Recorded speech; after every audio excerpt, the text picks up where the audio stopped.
자, 여러분 안녕하세요. 자, 오늘은 지난 시간에 뒤를 이어서 이제 임진왜란 끝나고 나서의 뒤의 상황에 대해서 이야기를 하도록 하겠습니다. 지난 시간에 선생님이 임진왜란에서 너무 시간을 많이 끌어가지고서 오늘은 좀 빨리 진행을 해야 될 것 같아요. 이 점을 여러분 좀 양해해 주시고 봐주기 바랍니다.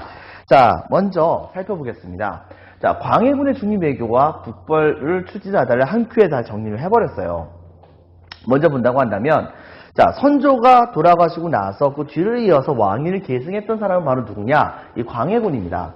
이 광해군은 당시에 바로 이제 북인 정권이 구성이 되게 됐는데요. 무슨 말이냐면, 이때 당시에 이 서인을 두고서 이 동인이 바로 좀 강하게 이들과 대립을 해야 될 것인가, 아니면은 조금 좀 약하게 대립을 해도 될 것인가, 이걸 가지고서 이제 분열을 하게 됐거든요. 근데 그 과정 중에서 강하게 대립을 해야 된다, 서인을 이제 몰아내야 된다고 주장했던 사람들은 바로 이 북인 계열 쪽에 해당되는 사람들이고, 그 다음에 남인 계열 쪽에 해당되는 사람들의 경우에는 어느 정도 동반자료까지 좀 인정을 해줘야 된다라고 주장했던 사람들이 바로 이 남인들이었었습니다. 자, 그런데 문제는 뭐냐면, 임진왜란 당시 때에 주로 실천을 중요시했었던 주로 남명조식, 화담 서경덕과 같은 그런 분들의 제자들이었었던 분들이 주로 임진왜란 때에 의병을 되게 많이 일으켰거든요. 때문에 바로 북인들이 권력을 잡는 것은 당연한 수순이야 볼 수 있겠죠. 때문에 이 북인은 조금씩 시간이 흘러갈수록 자기들이 확실하게 권력을 잡으려고 노력을 많이 하게 됩니다. 그래서 북인들이 주로 권력을 잡는 북인 정권이 완성되었다고 볼 수가 있어요. 자, 그런데 여러분 생각을 해보세요. 여러분이 만약에 광해군이라고 한다면 국가가 전쟁이 끝난 지 얼마 안 됐습니다. 제일 먼저 뭐부터 하겠습니까? 여러분들, 일단은 국가가 운영이 되려고 한다면 최소한 먼저 돈부터 있어야, 그래야 국가를 어느 정도 복구를 할 수가 있겠죠. 때문에 당시에 광해군은 전국에 우리나라의 그런 산업이 바로 농업이다 보니까 우리나라의 토지가 얼마나 있는가, 이걸 먼저 알아야, 그렇게 해야지 바로 이제 세금을 거둘 수 있으니까 불타버렸었던 토지에 관련된 장부들을 전부 다 복구하는 조치를 취해주게 됩니다. 이른바 양안작업이라고도 얘기를 하는데요. 바로 이 토지대장을 어느 정도 복구를 해주고, 그 다음에 사람이 누구가 있는지를 알아야지 그 사람들이 군대를 가게 하거나 아니면 그 사람에게서부터 세금을 거둘 거 아닙니까? 때문에 바로 일종의 주민등록이라고 볼 수 있겠죠. 바로 호적을 장비하는 모습을 보여줘요. 그리고 당시 상황이 일본에는 도쿠가와 이에야스가 권력을 차지해가지고서 일본 전역을 통일했던 상황이긴 하지만, 얘네가 또 언제 또 우리나라가 방심한 틈을 타가지고서 침공할지도 모르는 거잖아요. 실제 그런 생각은 안 갖고 있긴 했지만요. 두 번째는 북쪽에 있었던 이 명나라가 이제 점차 힘이 약화가 되게 되고, 여진족의 후금이 점차 힘을 강화시키는 그런 상황이었습니다. 때문에 이들이 만약에 공격한다고 한다면 이들을 충분히 막아내야겠다고 생각했었던 이때 당시에 광해군은 전국에 있는 모든 성곽들을 전쟁이 막 끝난 지 얼마 되지 않았음에도 불구하고 군인을 시켜서 성곽을 수리하고 군사훈련도 열심히 하는 모습을 보여주게 됩니다. 그리고 또 한 가지, 바로 전국적으로 이제 사람들의 영양 상태가 굉장히 안 좋았을 거 아니에요. 농사도 제대로 못 졌었으니까. 이러다 보니까 굶어 죽거나 전염병 때문에 죽거나 하는 사람들이 되게 많았었는데, 바로 이런 사람들에게서부터 이런 사람들이 참 병이 걸렸다고 한다면 전부 다 보살펴주게 하기 위해서 당대 최고의 명의라 볼 수 있었던 허준이라고 하는 사람을 시켜가지고 동의보감이라고 하는 책을 만들어요. 이 동의보감의 가장 큰 장점 중에 하나는 바로 하나의 사상 체계를 의학소적으로 아예 정립을 해놨어요. 그리고 몸 자체를 하나의 우주로 생각을 해가지고서 기계의 흐름을 원활하게 이루어질 수 있도록 하는 건 방식으로 운영할 수 있도록 하는데 초점을 맞춘 그런 형태의 의서라 볼 수 있겠습니다. 거기에다가 우리나라 안에서 나 있었던 굉장히 많은 그런 약초가 어디에 쓰여지는 것인지를 다 기록을 해놓기도 했었죠. 우리나라에 부르는 방식으로요.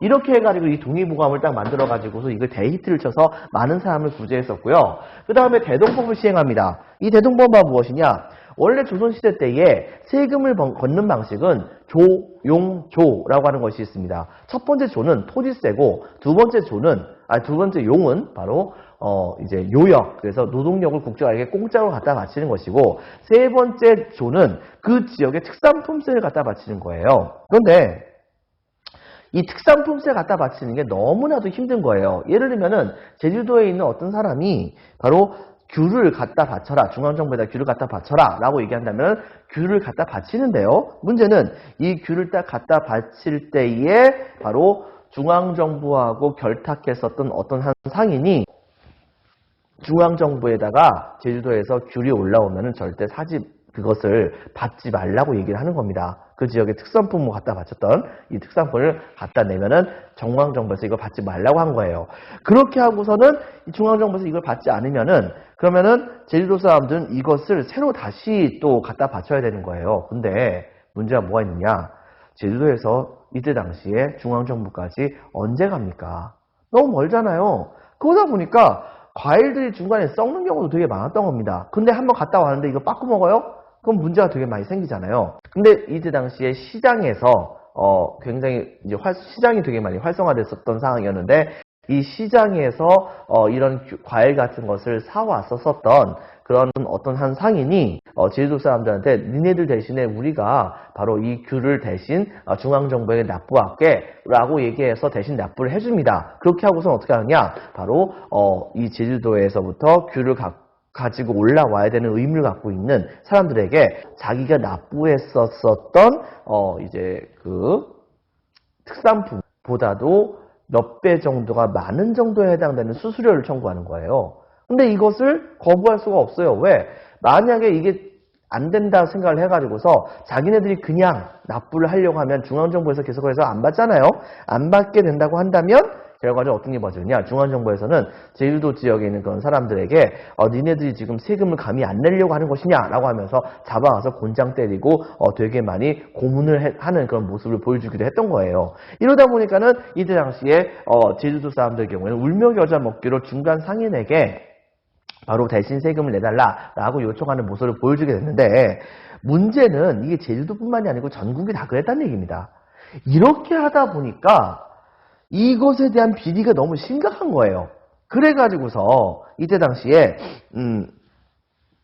지역의 백성들이 이걸 이제 보통 공납이라고 얘기를 하는데 이 공납의 폐단의 문제가 너무 심각하게 되자 이거를 되게 이제 어렵게 생각을 하고 있었는데 광해군은 바로 이렇게 할 바에는 차라리 중앙정부가 지방에 있는 백성들에게 그 지역의 특산품을 갖다 바쳐라 라고 얘기하는 것보다는 아예 그 지방에 있는 백성들에게 특산품을 갖다 바치는 것만큼에 해당하는 쌀을 그때 당시에 돈 대신 사실상 사용됐던 것이 바로 쌀이니까 이 쌀을 중앙정부에게 대신 갖다 바쳐라 라고 얘기하고 그걸 갖다 바치면 왕실에서 필요한 물건을 시장에서 사오게 하면 되는 거잖아요.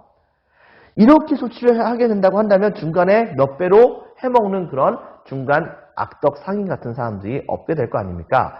근데 이 방법을 시행을 하게 되면서 어떻게 했냐면 세금을 걷는 방식을 공납이라고 하는 것은 사람의 머릿수에 따라 가지고서 걷는 것이었습니다. 근데 사람의 머릿수가 많다고 해서 그 사람의 집안이 돈이 많은 건 아니잖아요. 이것 때문에 가난한 사람이 자식을 많이 낳았다고 한다면은 자식 수만큼 굉장히 많은 세금을 내야 되는 그리고 가난하진 않는데 자식의 숫자들, 가족의 숫자들이 적어가지고서 국가에다가 세금을 별로 안 내는 그런 사람도 있고요. 이건 뭔가 좀 불합리하잖아요. 그런데 이것을 어떻게 했느냐? 대체로 토지를 기준으로 해가지고서 1결당 12두 정도에 해당하는 쌀을 국가에다가 그 특산물을 제출하는 것 대신에 쌀을 내놔라 라고 명령을 내린 거예요. 근데 결과적으로 이것이 어떻게 되는 거냐면 토지를 많이 갖고 있는 사람에게 바로 세금을 전가시킨 거잖아요. 이렇게 되다 보니까 각 지역에 있었던 많은 그런 양반들이 사실상 그때 당시에 지주였던 경우가 많았기 때문에 이거에 대한 반발이 굉장히 심했습니다. 그래가지고서 이 대동법은 사실 경기도에서 처음에 시행이 됐었는데 경기도에서만 처음에 시행이 됐었는데 이것이 전국으로 퍼져나갈 때까지 100년도 넘는 그런 시간이 걸렸었어요. 하지만 이것을 처음 시작했던 것은 바로 광해군이었다는 것을 여러분들 기억을 해주기 바랍니다. 그리고 또 한 가지, 명나라에서 드디어 조선에게 원군 요청이 옵니다. 즉 당시에 후금이란 나라가 전쟁에서 힘이 굉장히 많이 세진 거예요. 그래가지고서 당시에 이 명나라는 조선에게 옛날에 임진왜란 때 우리 명나라가 조선을 도와줬으니까 바로 그거에 대한 대가로서 이번에는 조선이 명나라를 도와줘라 라고 얘기하면서 후금이 만주 지역을 다 차지하게 되는 상황이 되게 되자 명나라는 이것을 막기 위한 목적으로 대규모의 군대를 파병을 한 다음에 조선군에게 군사를 요청을 하게 됩니다. 근데 조선의 입장에서는 당장 나라를 지키는 것만 해도 급급해 죽겠는데 어떻게 적들과 싸우겠습니까? 그래서 안 보내려고 했는데 그래도 임진왜란 때 의리가 있잖아요. 그 또한 조선은 의리의 나라잖아요. 그러다 성리학의 나라니까. 광해군을 안 보내고 싶었지만 사실은 어쩔 수 없이 그냥 보낼 수밖에 없는 상황이 되었던 것입니다. 결과적으로 이때 당시 한 1만 2천 명? 이 정도에 해당하는 그런 우리나라의 군대를 이 명나라 군대에게 같이 보냅니다. 보내가지고서 이때 당시 명나라 군대와 우리나라 군대가 같이 연합을 해가지고서 이 청나라 군대 대판 붙게 됐는데 문제는 뭐냐? 명나라의 군대가 10만 명이 넘었어요. 거기다 조선군까지 같이 포함하면 10몇만이 넘는 그런 대군이에요. 그런데 이 군대가 사방으로 쫙 퍼져가지고서 그래가지고서 후금의 군대를 공격하러 갔는데 후금의 군대의 상당수는 기병이었거든요. 보병도 있긴 있었지만 그 군대는 쫙 하고서 다가오는 그런 후금의 군대를 싹 피해가지고 끄트머리부터 오는 군대들을 하나둘씩 다 박살내버린 거예요.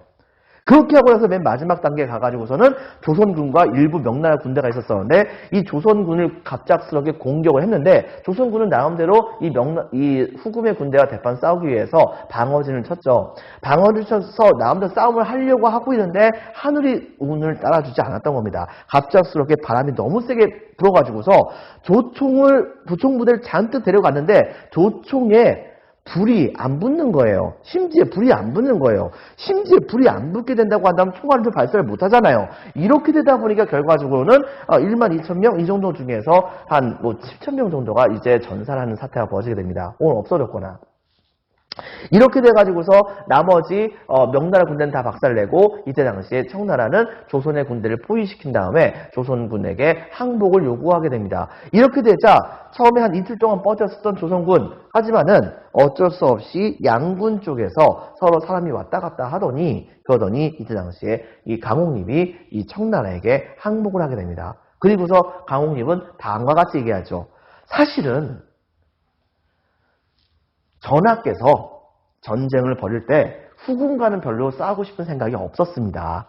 하지만 명나라와의 의리를 지킬 수밖에 없었기 때문에 이렇게 군대를 출병할 수밖에 없었으니 후금의 군대는 좀 우리 조선을 좀 양해를 좀 해주시오 라고 요청을 했고 후금은 이때 당시에 조선의 상황을 알고 있었기 때문에 어느 정도 인정한다고 얘기하면서 그러면서 이때 당시에 조선군들을 이제 후금의 군대를 같이 이제 편입시키는 모습을 보여주기도 합니다.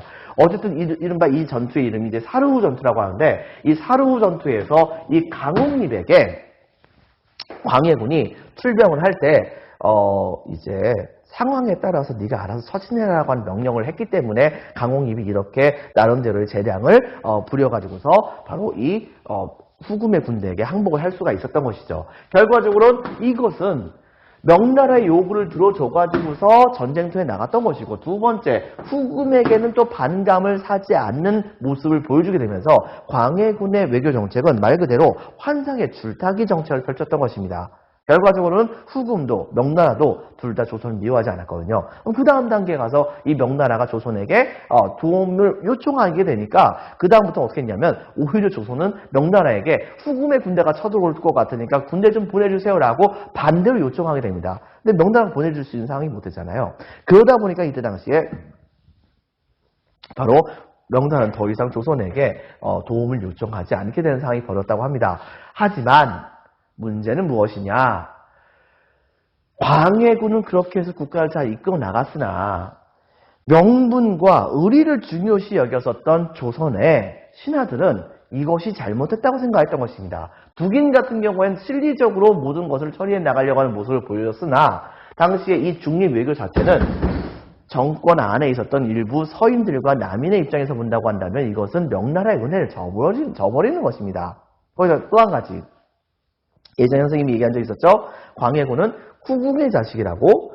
후궁의 자식이다 보니까 이때 당시에 이 선조는 광해군을 세자로 세운 다음에서도 별로 그렇게 탐탁치 않게 여겼었는데 나중에 이 선조가 두 번째 왕비를 갖게 돼요. 그런데 여기에서 바로 이 두 번째 왕비하고의 사이에서 아이를 갖게 됩니다. 근데 여러분들 이 왕비는 정식 부인이에요. 후궁은 본초가 아니고요. 첩이고요. 이러다 보니까 자연스럽게 모든 그런 그 정통성은 세자였었던 광해군보다는 정식 부인의 아들이었었던 결혼했었던 왕비의 인목대비인데 인목대비의 아들이었던 영창대군에게 정작 눈이 쏠리게 됩니다. 이렇게 됐는데 사실 광해군은 왕위를 물려받을 때도 되게 상황이 심각했어요.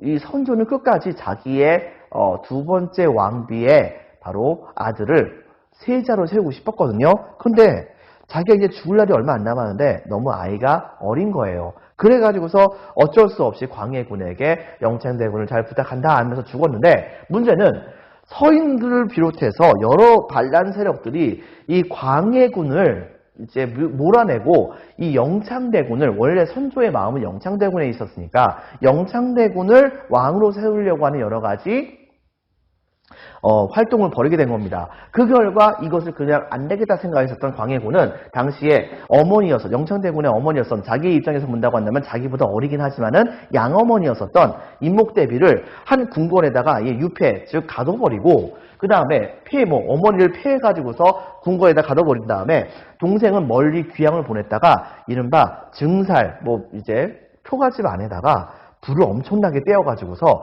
그래서 영창대군이 그 안에 들어가게 한 다음에 거기서 밖에 못 나오게 해서 익혀서 죽이게 만드는 조치를 취해버리게 됩니다. 이른바 증살해가지고서 어머니를 폐하고 동생을 죽였다. 이것은 근데 유교에서 가장 중요시 여기는 효라고 하는 덕목을 어긴 것에 해당된다 볼 수 있기 때문에 광해군은 성리학적인 군주가 아니다. 그런 군주가 아니라고 하는 명분으로 인해 가지고서 당시에 서인을 중심으로 그 다음에 남인도 여기 일부가 약간 참여한 상태에서 대대적인 반란이 일어나게 됩니다. 그리고 그 결과 이때 당시에 광해군은 왕위에서 쫓겨나게 되죠. 그렇게 되면서 당시에 그 뒤를 이어서 왕위를 계승한 사람은 바로 인조입니다. 광해군은 이때 당시에 멀리 귀양을 가게 되었고 그래도 죽을 때까지 이제 자신의 목숨을 유지하면서 살 수는 있었다고 합니다. 자, 그래서 적겠습니다. 먼저 광해군의 정책 별표 2개, 동그라미 1번, 북인이 권력 장악, 동그라미 2번, 재정 확보, 동그라미 기역, 토지대장, 동그라미 니은, 호적 정비, 동그라미 3번, 국방 강화에서는 동그라미 기역, 성곽수리, 동그라미 니은, 군사훈련, 그리고 동그라미 4번, 민생 안정에서는 허준, 동그라미 기역, 허준의 동의보감, 허준이라고 하는 분이 만드셨죠? 동그라미 니은, 경기도에선 대동법이 실시가 됐습니다. 외교정책에서는 17세기 초에 강성해진 후금 제압을 위해서 명나라가 조선에게 출병을 요구했었는데 출병하면서도 이때 당시에 이 광해군은 빈칸에 적혔습니다. 강홍립이라고 하는 사람에게 조선군 총대장이죠. 바로 정세에 따라 대처하도록 얘기하라고 했고 그 결과 강홍립은 이때 당시에 이 사루 전투라고 하는 전투에서 후금에게 항복을 하면서도 그렇게 하면서 후금에게 조선의 입장을 잘 설명을 해서 명나라의 요구는 들어줬음에도 불구하고 후금에게도 반감을 사지 않는 그런 중립외교를 완성시키게 되었다. 빈칸에 적혔습니다. 후금. 자, 하지만 별표 1개, 인조반정 박스, 중립외교와 폐모살제를 비판합니다. 서인과 남인을 중심으로 해서 그리고 이때 당시에 빈칸에 적혔습니다. 서인이 중심이 되고 남인이 참여하는 인조반정을 일으키게 되었고 광해군은 쫓겨나게 되면서 이때 당시에 왕위를 인조가 차지하게 되었다라고 하는 내용까지 선생님이 얘기를 했습니다. 그 뒤를 이어서 일어났던 사건은 바로 여기 보이는 정묘호란이라고 하는 것입니다. 서인 정권은 당연히 명나라에 대한 의리를 지킨다는 명분으로 친명배금, 명나라와 친하고 그 다음에 후금을 금나라를 배척한다라고 하는 그런 명분을 내세웠어요. 그러다 보니까는 금나라가 좀 열받죠. 두 번째, 근데 문제는 이 조선 정부 자체가 이때 당시에 바로 제대로 된 공신들에 대한 관리를 못했어요. 이른바 인조반정이 일어났을 때 강력한 무장 세력이었던 이괄이라는 사람이 있었는데 이 이괄이라는 사람이 바로 북방 지역으로 파견돼 가지고서 거기에서 자기를 홀대한다고 여겨 가지고 당시에 중앙 정부에게 북방 지역에 있는 그런 군대를 동원해 가지고 대대적인 반란을 일으키게 됩니다. 근데 그 군대가 서울까지 함락을 시켜요. 그래가지고 이때 당시 인조가 잠깐 서울을 떠났다가 나중에 조선 나머지 정부군의 반격으로 이괄은 패배하게 되었고 나중에 이괄은 죽임을 당하고 그 일부의 수하들이 청나라로 도망갔는데 짠! 자 여러분들 집에서 옷 갈아입고 왔어요. 계속해서 이어서 수업을 진행을 하도록 하겠습니다. 자 먼저 이 정묘후란 당시 때는 여러분들 보다시피 서인 정권의 친명배금 정책을 시행했었고 그 다음에 이괄의 난으로 인해 가지고서 혼란이 굉장히 심각했습니다. 특히 이 이괄의 난의 경우에는 이괄이 실질적으로 서울까지 점령을 하고 다른 사람을 이제 왕으로 내세우려고 하는 모습도 보여주기도 했었었죠. 하지만은 이때 당시에 이 인조의 반격을 받고서 이괄은 결과적으로는 쫓겨나서 나중에는 죽임을 당하게 되는데요. 문제는 뭐냐면 이때 당시에 이괄의 부하들이 후금으로 도망을 간 겁니다. 근데 사실 인조 반정이 일어난 다음에 광해군은 자리에서 쫓겨났거든요. 그렇기는 한데 그래도 누구한테 죽임 당하지 않고 천수를 누리긴 했어요. 죽을 때까지 살았었죠. 그렇긴 한데 이때 당시에 후금에다가 광해군이 이제 인조에게 죽임을 당했다라고 하는 식으로 이괄의 부하들이 뻥을 친 겁니다. 근데 솔직히 말해서 후금이 굳이 광해군의 원수를 갚아줄 필요는 없는 거잖아요.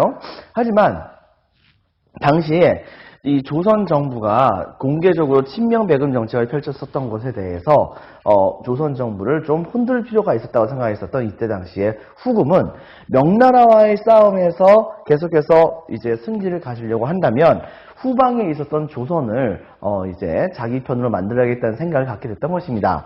자, 그래가지고서 이때 당시에 약 한 3만 명인가 정도에 해당되는 군대를 동원해서 갑작스럽게 이제 조선은 침공을 하게 돼요. 당시에 이 후금은 조선을 급격하게 공격을 했거든요. 물론 인조도 이제 그 후금이 공격하는 거에 대해서 나름대로 대비를 한다고 하긴 했었죠. 자, 그렇기는 한데 문제는 뭐냐면 이때 당시에 인조가 주로 방비를 했던 쪽은 이제 성곽을 좀 더 빨리 쌓고 그 다음에 적들이 내려오는 것을 성을 중심으로 해서 공격을 많이 할 것이기 때문에 성들의 방비를 강하게 만들게 된다고 한다면 이때 당시에 이 그 여진족의 그런 공격을 좀 최대한 많이 늦추고 그렇게 된다고 했을 때 여진족이 우리나라를 공격하는 동안에 바로 명나라가 그 틈을 이용해서 이 후금을 공격하게 된다고 한다면 후금이 꼼짝없이 당할 수밖에 없는 거잖아요. 바로 그것을 노려가지고서 이때 당시에 이제 성벽을 굉장히 단단하게 만드는 정책 같은 것을 많이 시행을 하긴 했었으나 후금은 항상 공개적으로 뭐라고 얘기했었냐면 우리는 성곽 같은 거 보지 않을 거라고 딱 얘기를 해버립니다. 바로 쳐들어간다고 얘기했던 거예요. 그래가지고서 당시에 그들은 갑작스럽게 이제 조선을 침공하게 됩니다. 당시에 그 군대는 이제 그 평양까지도 넘어와서 이제 어디야 그 평산이라고 하는 곳까지 쳐들어와가지고 이제 그 조선 정부를 압박하는 모습을 보여줬어요. 그러자 문제는 이 조선 정부의 경우에도 딴 건 몰라도 이 여진족의 속도가 너무 빨리 쳐들어오게 되니까 일단 얘네들을 막아내고 그러면서 좀 화해를 요청하는 것이 맞다고 생각을 했던 것입니다. 그러면서도 그 화해를 받아주지 않을 것을 대비해 가지고서 바쁘게 명나라에게 구원 요청을 하고 일단은 인조와 그 다음에 많은 왕실 가족들은 일단은 몽골군과의 싸움도 있었었기 때문에 그것을 이제 본받아서 강화도로 일단은 피신을 하게 됐던 것이에요. 자, 미리 강화도로 피신하게 된 건 상황이 벌어지게 되자 이때 당시에 이 후금의 경우에도 약간 좀 곤란하게 됐었죠. 강화도까지 건너간다는 것 자체가 그다지 쉬운 일은 아니었고요. 두 번째는 후금의 군대가 딱 들어왔을 때 언제든지 간에 명나라가 뒷덜미를 칠 수 있는 상황이었던 것입니다. 그래가지고서 후금도 그다지 많이 유리했던 상황은 아니고요. 하지만 조선에게 자신들의 위력은 보여줬다고 생각을 했던 것입니다. 때문에 화해를 하게 됐는데요. 그 결과 당시에 일단은 후금을 조선이 형으로 모시고 그 다음에 동생으로선 조선이 되는 그런 형태의 맹약을 맺게 됩니다. 그래가지고서 형제 맹약을 맺게 됨으로써 좀 어려운 형을 동생이 좀 도와주는 형식으로 약간씩의 그런 재물 같은 것을 조선 쪽이 보내주는 그런 방식을 사용하는 모습을 보여주기도 했었던 것이죠. 하지만 여기서 조선이 결코 놓지 않으려고 했던 부분이 있었습니다. 그것은 바로 무엇이냐? 후금이 조선이 명나라를 섬기는 것을 절대 막지 않겠다는 그런 약속을 받아냈던 것이에요. 즉, 이때 당시에 후금을 형으로 모시겠지만은 부모의 나라는 명나라다. 그러니까 이 명나라를 숭상하는 것을 바로 이 후금은 막지 말아달라. 뭐 이렇게 얘기했던 것이고, 당장은 공개적으로 명나라에게 저항을 한다는 것 자체에 대해서 그다지 좀 부담스러움을 좀 가지고 있었기도 했었던 후금은 일단 조선의 요청을 수용을 합니다. 이렇게 해가지고 결과적으로는 형제의 맹약을 맺고서 그리고 나서 시간이 흘러가는 상황이 벌어졌었어요. 근데 이때 당시에 이제 후금을 세웠던 사람은 바로 누르하치라고 하는 그런 사람이었거든요. 근데 이 누르하치가 명나라하고의 전투를 계속해서 벌이는 과정 중에서 나중에 여러분들이 배울 내용이긴 한데 이 누르하치가 그만 이제 대포 맞고 죽어요. 그러는 바람에 바로 그 아들 중에 한 명이었던 사람이 이때 당시에 후금의 두 번째 황제가 됩니다. 그 사람이 바로 청태종 홍타이지라고 하는 그런 사람이에요. 이 사람이 이때 당시에 후금의 그런 왕의 자리를 계승하고 나서는 그 다음부터는 몽골족까지 공격합니다. 몽골족까지 공격을 해가지고서 그들을 어느 정도 굴복을 시킨 다음에 그 다음에는 이제 더 이상 명나라에게 굽신거릴 필요가 없다고 생각했던 나머지 당시에 스스로 국나라의 이름을 바로 청이라는 이름으로 바꿔버려요. 중국식의 형태의 그런 이제 명칭이라 볼 수 있겠죠. 나라의 명칭이라 볼 수 있겠죠. 그렇게 하고 나서는 당시에 조선에게 편지를 보냅니다. 바로 군신 관계를 요구를 하게 됐던 것이죠. 당시 조선에서는 왕실의 어른 중에 한 명이 돌아가시게 됐었는데, 근데 이때 당시에 후금이 국호를 청으로 고친 다음에 이 조선의 이 왕실의 어른이 돌아가신 것을 조문하기 위해서 조선으로 사신이 한 명 파견이 되게 됩니다. 그런데 이 사신이 들어오자마자 조선에게 바로 자기네들을 임금의 나라로 모시라고 요구를 했던 것이죠. 그렇게 되자 당시에 이 인조는 아예 그 사신을 만나지도 못하고 그리고 모든 그런 조선의 신하들이 바로 이 청나라의 그런 사신을 죽이려고 하는 모습을 보여주었던 것입니다. 때문에 이 사신은 이제 위로를 하러 왔다가 그랬다가 꽁문이 빠지게 도망가게 되는데 하필이면 이때 당시에 도망가다가 인조가 각 지역에 있는 성에 사람들을 보내가지고서 이제 방비를 단단히 하라는 명령서를 각 지역에다 보내고 있었는데 그 명령서를 가지고서 가는 사람을 공격을 해서 그 사람이 갖고 있던 명령서를 빼앗아 가지고서 청나라에게 갖다 바치는 모습을 보여주게 됩니다. 즉 이걸 통해 가지고서 조선은 확실히 바로 이 청나라에게 신하를 칭하지 않을 거라고 하는 것을 제대로 보여줬던 것이죠. 거기에다가 조선은 당시에 청나라에게 사신을 파견했을 때 청나라에 사신을 파견했던 그 상황에서 청나라가 바로 그 자리에서 황제의 자리 올라가는 그런 의식을 행했었지만 그렇지만 조선의 이제 사신은 당시 모든 다른 지역에서 파견되었던 신하들이 청나라의 왕이 바로 황제의 자리로 올라가는 것을 축하하면서 엎드려서 절을 하는 모습을 보여줬으나 조선의 사신은 그것을 인정하지 않고 꼿꼿이 서가지고서 묵례만 하는 그런 모습만 보여줬을 뿐입니다. 이렇게 되니까 이것은 확실히 바로 이 청나라가 봤을 때 조선이 청나라를 따르지 않을 것이라고 하는 것을 명백하게 보여주는 것이라 볼 수 있겠죠. 때문에 청나라는 본격적으로 조선을 침공을 하게 됩니다. 즉 우리 조선 안에서도 청나라가 저런 모습을 보여주게 되니까 저놈의 청나라하고는 우리가 화해를 하면 안 되겠다는 생각을 해가지고서 화해를 배척하는 그런 논의가 굉장히 이제 득세를 하게 되었었고 그 다음에 결과적으로는 이때 당시에 후금이 바로 우리나라에게 군신관계를 요구했었던 것을 조선은 결과적으로 거부하게 되면서 결과적으로는 청나라의 청태종이 직접적으로 조선을 침공하게 되는 그런 상황이 벌어지게 됩니다. 자, 처음에 정묘후란 때는 그래도 각 지역에서 이때 당시에 군인들이 그 의병들이 좀 일어났었어요. 여러분들 교과서에도 보이다시피 혹은 프린트에도 보이다시피 거기에서 정봉수라든가 그 다음에 이립이라고 하는 그런 사람들은 한편으로는 의병으로서 이 청나라 군대와 싸워가지고서 실제적으로 승리하는 모습을 보여줬고요. 당시에 한반도의 서쪽 지역이죠. 모문용 장군이라고 하는 명나라의 그런 장군이 있었었는데 이 명나라의 그런 장군이 데리고 있었던 군인들과 이 조선의 그 의병이 같이 연합을 해가지고서 후금의 공대를 공격했었던 그 모습도 보여줬던 것입니다.